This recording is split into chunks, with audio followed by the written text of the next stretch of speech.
friends.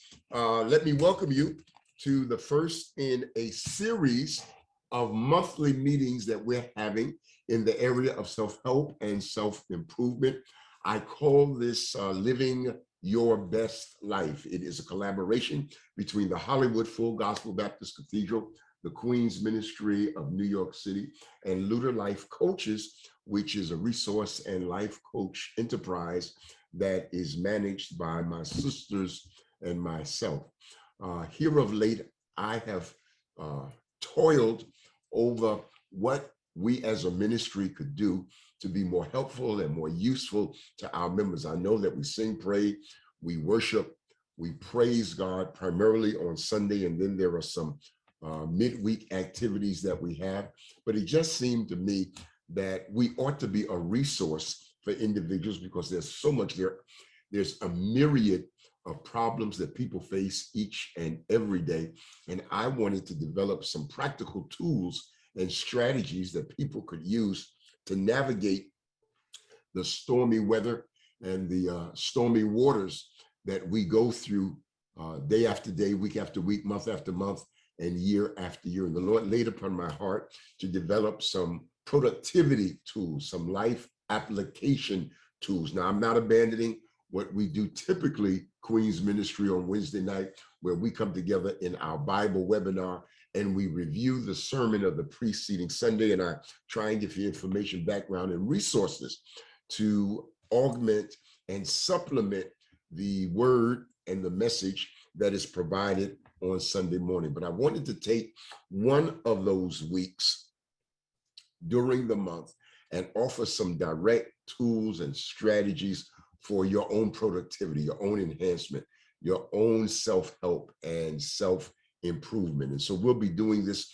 on a monthly basis, and we will be doing this on the Wednesday after the first Sunday. Now, I'm saying the Wednesday after the first Sunday, as opposed to saying the first Wednesday of the month, because those 2 days aren't always the same.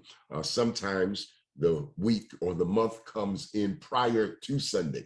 So if you would mark your calendars, we're going to be together in this context, in this forum, with this lesson and these episodes on the Wednesday after the first Sunday. So you know that when the first Sunday comes around and the Lord's Supper comes around, that following Wednesday, 3 days later, we're going to be together discussing some life tools, life applications that's designed and intended to secure success on your part. I'm so delighted and encouraged by all who have joined us and are coming in.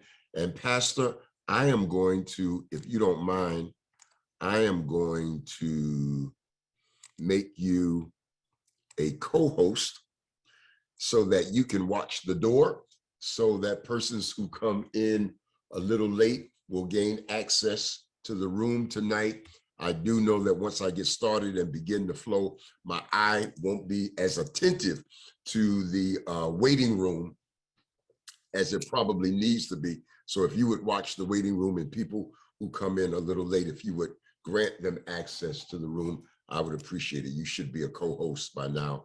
I have put that in place.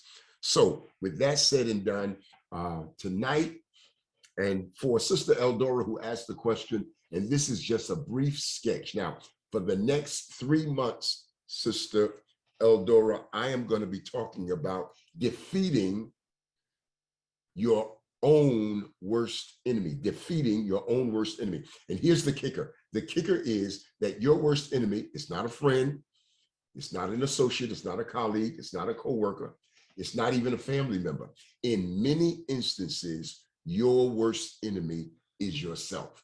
And there are what I call some self-defeating behaviors that contributes to holding us hostage, holding us down, and holding us back from being all that we can be. And so for the next 3 months, I will be talking about defeating your own worst enemy. And we're going to be looking at some of these self-defeating behaviors. And then I'm going to offer you some methodologies and some strategies on how to overcome those self-defeating behaviors so that they do not limit you and they do not restrain you from being all that you can be. Now, when we get beyond that, we're going to do a couple of lessons on self-image. We're going to do something on self-esteem. We're going to do something specific on goal setting and procrastination, and that will take us through to the end of the year. Again, we'll be meeting once a month, and so there are approximately 7 months that remain in this year, and that is the scope of subjects and topics that we will be covering over the next several months. I know that Sister Eldora has asked that, but I would imagine that others of you are equally interested in some of the subject matter and the topics that we will be discussing. Now, I have prepared for you a somewhat lightweight video that I want to share with you to introduce the topic of this evening, defeating your own worst enemy. Again, it's not somebody else, but there are some demons that sometimes reside inside of us who put a ceiling on us going as far as we want to go or going as high as we want to go. And so I want to tackle some of these self-defeating behaviors. And if I don't do any more tonight than give an overview or identify what some of those self-defeating behaviors are, that will move us down the line. And each and every month, we will do more and more in that regard. I also want to invite, and there's a goodly amount of you who are in the room tonight. I don't want to assume that I have everyone's email address. And so if you would go to the chat box and place your email address, I am recording tonight's webinar and teaching, and I do want to send you a copy of the video at the close of the evening or no later than by tomorrow. And so if you would place your email address, I can send you a direct copy or link where this video will be available. Okay. Here, boy, come to Jane. Come on. Who's a good boy? Come on. Who loves Jane? Oh, well. Okay, I'll come to you. People experience rejection in relationships. Not getting onto their desired sports team, getting a B on an assignment when you were hoping for an A, or not getting cast in the school play. In any of these situations, a person tried something that didn't work out for them. Even though it can be hurtful when someone rejects you, it's important to remember that this is just one person's opinion. It doesn't mean that you aren't good enough. It just means the person thought you weren't right for them. So don't think that you need to change who you are. You're perfect just the way you are. Rejection also doesn't mean that you should stop going after the things you want. You won't get anything you want unless you give it a try. Everyone experiences rejection. So how can you deal with it? First, you have to accept the decision of the person who has rejected you. They have the right to decide what is best for them, just like you have the right to decide what is best for you. Trying to convince them to change their mind is unlikely to work. And if they no longer want to be friends or don't want to go out with you, someone else will. If you're feeling sad or hurt, it's important to acknowledge those feelings. Don't just brush them off and pretend you're okay.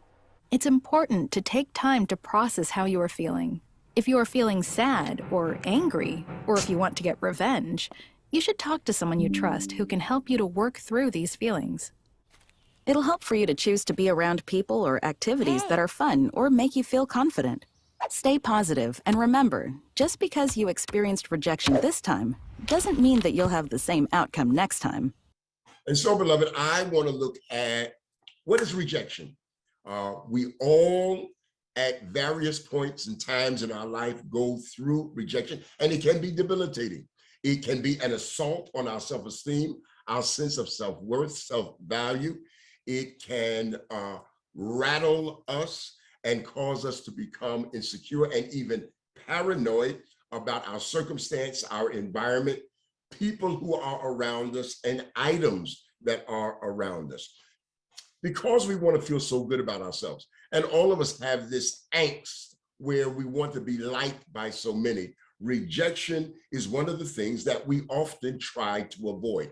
And so the first life lesson tool that I want to tackle for the next couple of months is this area of rejection, and to help you identify why rejection, why you feel about rejection the way that you do, and then how do you handle rejection? What ought your attitude be? How do you keep and protect yourself from allowing the rejection of others, watch this, cause you to feel bad about yourself, and bad to the point where you are no longer productive? It literally takes the power, the finesse, it takes the energy, it takes the intensity out of your life. Well, I'm here to tell you tonight that rejection does not have to have that kind of success. And I am hoping over these next couple of months to provide you with some systematic and specific tools that you can use to guard against the rejection of others and to keep your self-esteem, your self-image intact when it is attacked by the rejection of others. So let's start right here. We define rejection as the act of pushing something or someone away. A person can experience rejection from several places: a romantic partner, a friend, one's family, or even at work. The resulting emotions from these rejections can be especially painful and tragic. Rejection is a part of life, and we can experience it in a small way or even in a large way. It takes place in our everyday life. However, some rejections can be especially painful and more difficult to handle than others. Now, friends, rejection occurs in a variety of situations and conditions. In its simplest form and definition, it describes the act of pushing away something. It doesn't have to be emotional. Rejection or rejection at work, it can be something as little as refusing a gift, turning down an offer to see a game, or some other little item. What I'm trying to say to you is that rejection comes in various packages. There are some obvious, enormous, huge rejections, but then there are some little rejections. And here is the reality, beloved. The reality is that sometimes the little rejections that are overlooked and ignored can be as painful and as debilitating as the large rejections. Now, when we mostly when we think of rejection, we think of romantic rejection, but that's not the only kind of rejection, and that's not the only type of rejection that can render you useless and put a ceiling on your productivity. Rejection can be especially painful, and several research and studies have found out why. We develop the perception of rejection as an evolutionary mechanism to warn early humans who risk being expelled or ostracized from their village, tribe, or communities. Being expelled from one's tribe in our gatherer and hunter past was a literal death sentence, because watch this, no one could survive on their own. So there is some primeval, primitive DNA that's in all of us, where in our distant past, ancient past, individuals feared being rejection, because if you were ever cast out, if you were ever made to live alone, it was a death sentence. And we have inherited that emotional luggage, so that even today, we do not want to be rejected, even though the consequences in this modern age are quite different than the consequences in our ancient past. The feeling is still there, the emotion is still there, that DNA is still there, and that fear, and to some degree, that paranoia is still there. As a result of this evolutionary, psychologists believe that our brains evolved and developed this intense feeling of pain when rejected to alert us when we risk being expelled from our tribes. Getting our attention was of paramount importance, as we could then affect changes to our characters or behaviors, which would make us less likely to be expelled. So we developed this paranoia and this fear to keep us in a safe space. Why? So that we would not be rejected.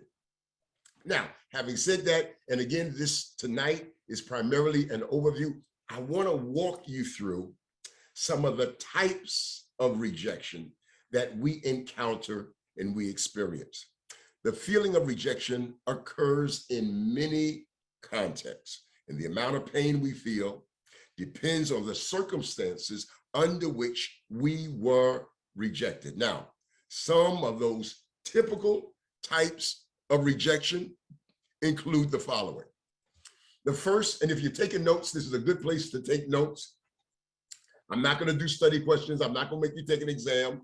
I'm not going to measure your retention. But as you can see, I've done a goodly amount of research and study on this topic, and I would hope that you would retain the material that I have assembled for you this evening. So here is the first type of rejection that we go through and that we experience, and it is referred to as familial rejection. Familial rejection, typically parental. This type of rejection entails being expelled from our family of origin. This type of rejection can be especially painful, and its serious consequences can alter a person's entire life. Familial rejection might not be straight up expulsion from one's family. It might be abuse, neglect, abandonment, or, watch this, the withholding of affection. I've been binging today on Law and Order, and one of the episodes that I watched today were a pair of twins who grew up, and in the end, we discovered at the end of the story that it was the female member of this twin set that had committed all of these murders, including the murder of her twin brother. And the psychologist, B.D. Wong, who is one of my favorite characters, traced it all the way back to the feeling of the alienation of affection when she was growing up, that the parents doted on the male member of the twin set, gave them all the attention, spoiled them to some degree, and didn't give an equal amount of attention to the female member. She grew up with these scars that she never overcame, and it resulted in psychotic behavior. So even though familial rejection might be overlooked and omitted, it can cause, watch this, beloved, serious consequences. And as I've said before, it can include neglect, abandonment, and even the withholding of affection. Now, here's the second type of rejection, and that is social rejection. Familial rejection is when you are rejected by family or family members. Social rejection occurs at any age, but often begins when a kid starts school. It involves being bullied, alienated, or estranged at work, school, or any social setting. People who challenge the status quo are more likely to experience this kind of rejection. Let me pause here. Let me say that again. People who challenge, people who go against the grain, those who challenge the status quo, oftentimes the weapon that the status quo or culture and society uses against those who challenge them is to reject them, knowing that our fear of rejection in many instances will cause us to get back in line and less challenge the society, the culture, and the status quo that we have risen up against. And then here's the third type. And it's probably the type that you're most familiar with and that you assumed we were going to talk about anyway, and that is rejection in a relationship. People in a romantic relationship sometimes experience romantic rejection. This rejection doesn't always have to be a breakup. Being rejected in a relationship, watch this, might be your partner's refusal to share an experience with you, a withdrawal of intimacy, or the withholding of affection. Well, friends, that takes up just about all of my time that I wanted to spend on this first portion of rejection. I do have a second set of material that I'm going to share with you during the second half of the time that we're spending together. But I want to pause ever so briefly. I've given you 4 types of rejection. I've tried to provide you an overview and a definition. And so I want to pause here and have some interaction, some feedback, some commentary from those of you who are sharing in our webinar tonight. Anybody, and we won't take too long to do this, maybe 3 to 4 minutes, but would anybody like, or can I twist somebody's arm to come off of mute and just respond to the material that has been presented up until this time? Anybody?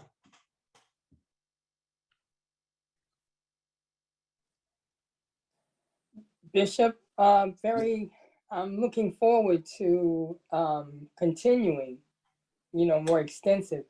I have a question. You say little or large rejection. You mean as far as how the person takes it? It could be little for someone else, but large, so right. The person who's doing, yes, you're absolutely right. The person who's doing the rejection may not consider it rejection at all. They may be oblivious to exactly what they're doing, but it is a huge injury to the person who's being rejected. We're not always conscious the degree to which we offend and we damage others with our small acts of rejection. It may be small to us, but it very well may turn out to be rather large to them. Thank you for the question.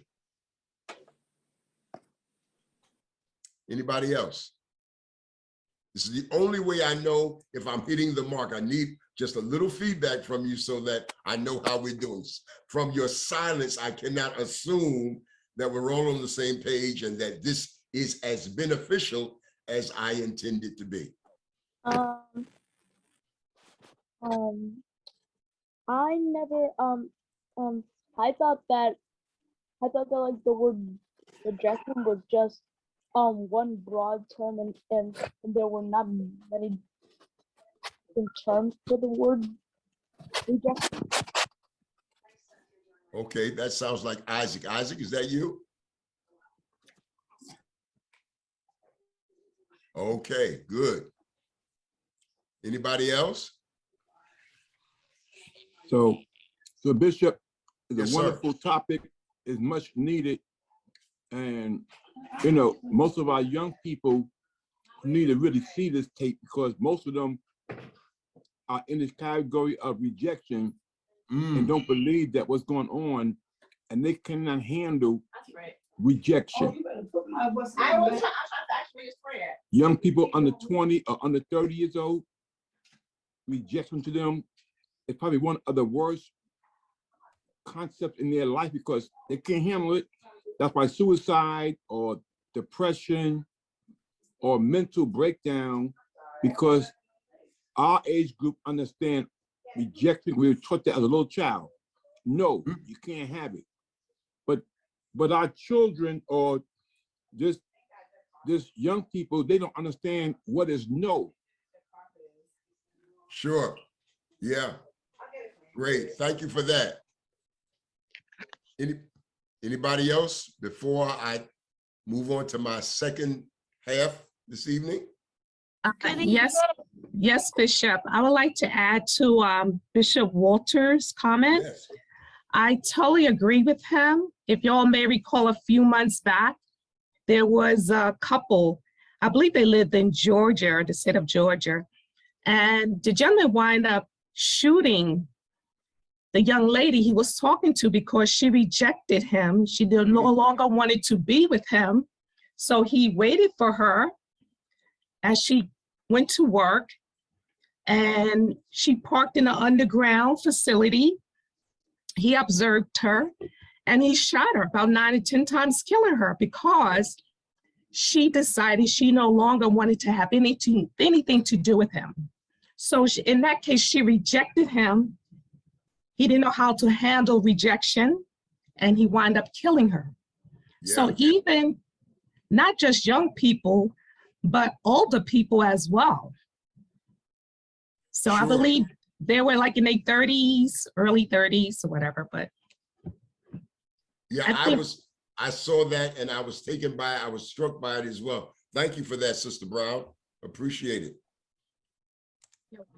Good evening, Beloved, Bishop. I'm going to jump to my next item, which is, now what I've tried to do is outline for you in my first portion of my presentation, give you an overview, give you a definition, and then make reference to the various types of rejection. I'd like to explore that in greater detail now and look at 4 different kinds of rejection, 4 different kinds of rejection. The first half of my presentation was intended and designed to give you an overview, to give you a definition, to kind of set the stage and create a context for the conversation that we'll be having for the next few months. But now I'd like to drill down and be just a little more specific. Okay, we're going to look at 4 different kinds of rejection. Friends, rejection is universal. Everybody has, at one point or another, experienced some degree of rejection. It can be being dumped by your partner or potential client, declining your proposal, or being unfriended on Facebook. Scientifically, rejection has a biological root and is deeply rooted in our need to survive as humans. Here are 4 well-known kinds of rejections that we experience in life. And I want to kind of go back to this primeval, this ancient past DNA that we have inherited, where the consequences of being rejected in a tribe, in a village, meant that you would die because you could not survive on your own. So do understand that your fear and your paranoia, your emotional response to rejection isn't just what's in your mind or what's in your head or even what's in your immediate life. You have inherited some fears and some paranoias and some responses to rejection that go way back to the early stages of human development. So let's take a look at 4 specific kinds of rejections that we go through. The rejection, watch this, beloved, of being ignored. This is an unspoken rejection. Maybe you've put in your time and energy into crafting a truly amazing proposal for a connection in your workplace, and then you don't get a response. It might be sending a romantic text, expressing your desires, and not getting a text back. Research has shown that being ignored hurts almost as much as a straight up no. In the words of a professor at Columbia University, Geraldine Downey, being ignored makes you feel like nobody wants you. It makes you feel bad, watch this, and angry at yourself. The natural response to being ignored is to beat up on yourself and say, well, you know what? I shouldn't have taken that initiative in the first place. I shouldn't have tried in the first place. I shouldn't have said anything in the first place. I should not have texted in the first place. I should not have placed the phone call in the first place. And instead of directing that energy and your remorse and your regret at the person who ignored you, you end up turning it inward and it begins to eat at you and take its toll on you. All right. So the first kind of rejection is that of being ignored. Again, it's unspoken. You reach out and there is no response. The second type of rejection is the straight up no rejection. While this rejection doesn't hurt as much as being ignored, it can be especially painful and hurtful. When you receive a no, it can feel as if you're not worthy or you do not deserve getting whatever you were requesting. It can be taken as a harsh critique or interpretation, watch this, of your self-worth. Rejection shouldn't be analyzed emotionally as a clear logical assessment of the situation, and why you were rejected is essential to prevent further rejection. So that's the second kind. Again, if you're taking notes, the first type is being ignored. It's most hurtful because there is no response. There's no interaction. There's no feedback. There is no interaction. There's no trading of even verbal sparring. The second type is the straight up no, and it causes you to even question your own self-worth. Here's the third one. It's a little more subtle. It is used cleverly by some people, and that's the kind rejection. While this is becoming quite common and has been the staple of professional relationships, rejection is rejection and hurts even when it is delivered with polite words. Being passed up on a promotion or having your request to join a social group decline can crush you even when the reasons why you are rejected are fully explained to you. Rejection is rejection. Hurt is hurt. Pain is pain. And there are people, and I want you to be on guard for this, because there are people who have mastered the technique of quote unquote letting you down lightly, or in the words of that song from the 70s, killing you softly with their words. And polite conversation, civil conversation does not erase the hurt and the pain that you feel when you're rejected, even if it's done with the kindest of words.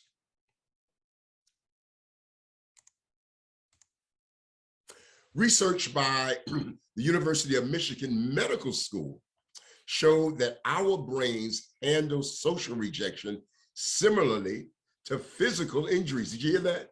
That research in the medical field has been done that shows that your emotional pain and injury to rejection can be as intense as breaking an arm, breaking an elbow, breaking a leg, or any other physical reaction. The upside to kindly worded rejection is that it explains why you were rejected, making it simpler to fix what's wrong and try again with higher chances of being accepted. Now, beloved, that is only true if the words that are given to you to explain your rejection are authentic, honest, and genuine.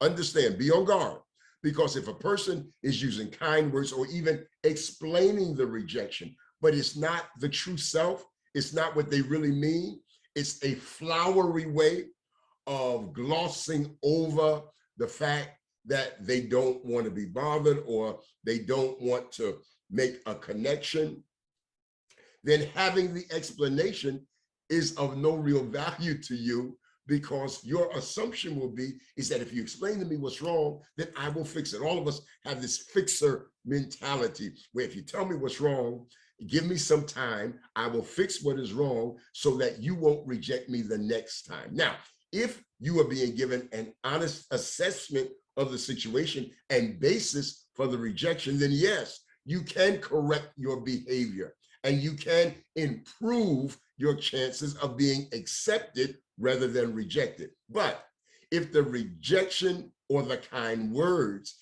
is simply a wall or a buffer for what a person really feels, then no matter, get this, no matter what you do is going to overcome that rejection. Okay, here's the third one. The try this instead rejection.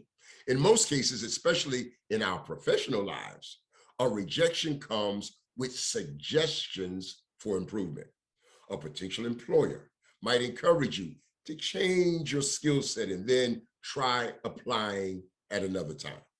This is also applicable in social settings when rejection comes with helpful advice for improvement and an invitation to try at another time.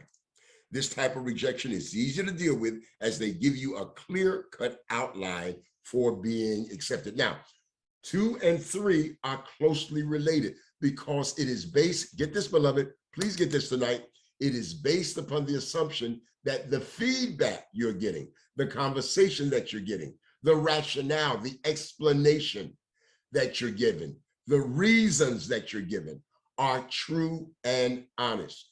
Therefore, if it is true and honest, you can address those issues and attempt to change and improve them. But if it is a mask or a disguise for real contempt for you, again, nothing you do is going to change the outcome.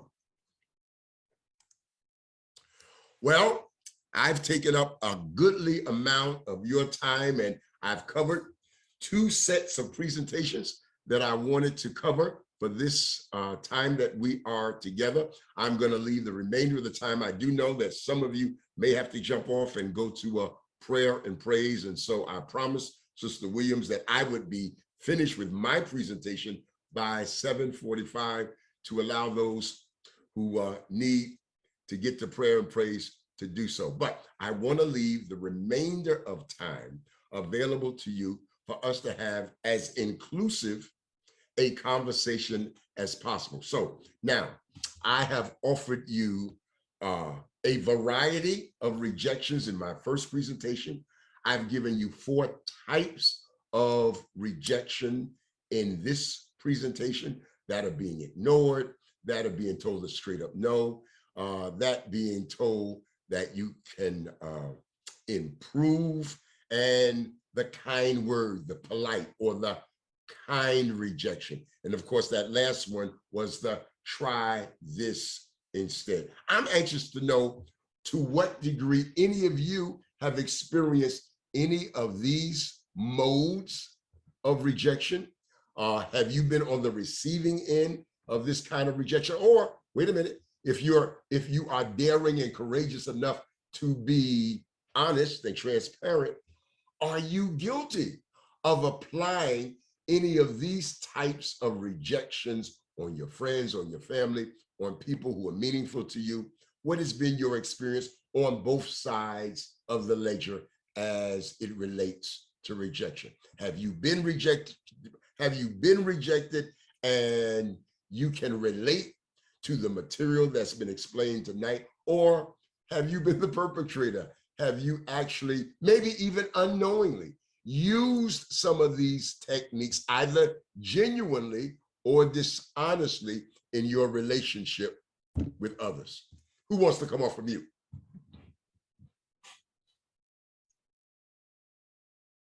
Now, I see some smiling faces, and I'm not sure if that's a smile of guilt or if that's a smile of acknowledgement. But somebody gonna talk to us tonight. Come on, come on. We have a few minutes before we go tonight. Bishop, I have a question before I air my own Laundry rejection. On point 2, straight up no, you said something about it shouldn't be examined emotionally. Yes, yeah. That understand that when you are rejected with a straight up no, it doesn't necessarily mean that there is something wrong with you. And so you shouldn't automatically do this emotional assessment where you measure yourself and say, what's wrong with me? It may be totally on the other person. So don't allow a rejection, watch this, to redefine who you are. When you're comfortable in your own skin, when you know who you are, when you know what you are, when you know your self-worth and your self-value, then even a straight up no will not do the damage that it may be intended to do. Listen, I grew up with this attitude. And I know I'm probably being a little self-serving here. I hope I don't get in trouble. I hope my sister don't tell on me. But my attitude when I was coming up is if I asked the girl out and she said no, my interpretation was that was her loss, because she don't know what a great time she would have had if she had said yes. That's because I was so confident, maybe a little cocky, but I was so secure in my own skin that I did not allow the rejection of others to define who I was, watch this, and how I felt about myself. It was their loss, not mine. Make sense? Yes. Okay, come on, talk to us, Elder.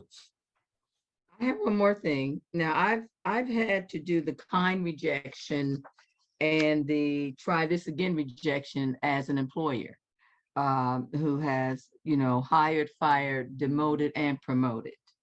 I wish I had some of these key points back when I was doing it a lot. Now that I'm semi-retired, I'm doing more project management.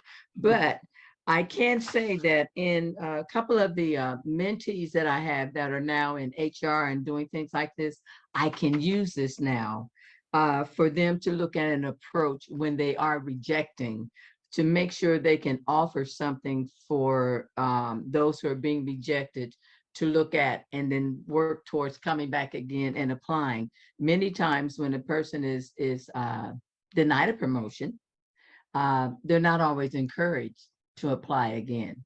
I think it just depends on the agency, the business, the company, because you have such a hard drive with so many college graduates and people with experience and resumes. But I think in my mentoring, I would use this to teach them how to apply some steps of this may be a no now, but these are the things that you absolutely need to look at and try again, if not with this company, but with a company or a business like that. So I can use it that way. Oh, that's great. I will confess to you, Elder, and to all of you, I struggled with this a little bit because about 15 years ago, I was a strong advocate of the business tool called the 5-minute manager.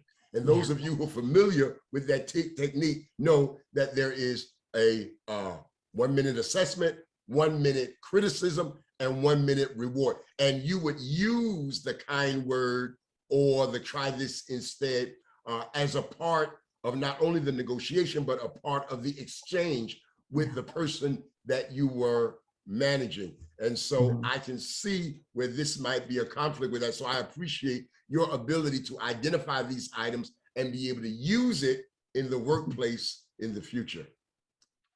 Anybody else? Thank you for that.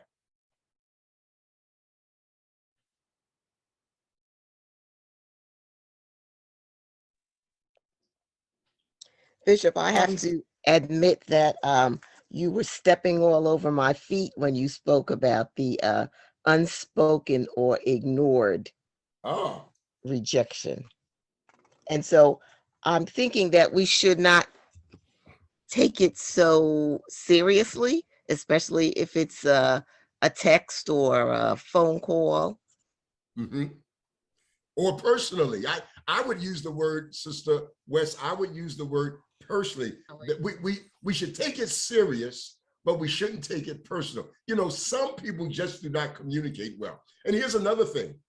There are a lot of people, I don't include myself in this category, but there are a lot of people who are still struggling with technology, and they're challenged by texting. They're challenged by email. They're challenged by, some people are just more comfortable with the old-fashioned phone or face-to-face, eye-to-eye contact and exchange. And a lot of these new ways that we are communicating puts people outside their comfort zone. So it may not even be a matter of being ignored. It may be a matter that the mode of communication that you are involved in, that person is not equally comfortable using that as a primary means of communicating. So again, don't beat up on yourself and don't allow the existence of that to cause you pain and cause you to define who you are.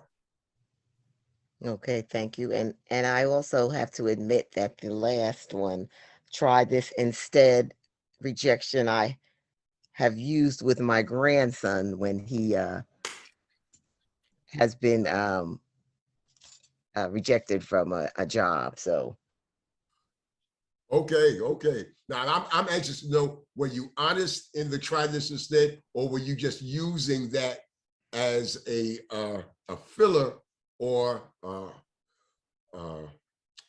an explanation for the moment? No, what was the first thing you said again? I wasn't doing the second one. I probably was doing the first one. You were doing first. So it was an honest, you were seriously saying, if you try this, you might have a better outcome next time. Yes. Okay, yeah, okay. Yes, yes. Good. Not that he listened, but I see Sister Brown, and I thought I saw somebody else, Sister Davis, was trying to get in. Go ahead, Sister Brown. Yes, Bishop. Bishop. Yes, yes. This is Sister Davis. I like the one where you say try something else, because I have been in a situation like that. And if you tell this person that's doing all of this or rejecting you like that, you can ask this person one thing. You can say, I usually say, that is not nice. Now, how would you feel if I was to say that to you, or someone was to say that to you? And then you should see the reaction behind that. I have been in that situation. Great, okay. I think we have time for one more comment before I turn it back over to Pastor. Sister Brown, were you trying to get in?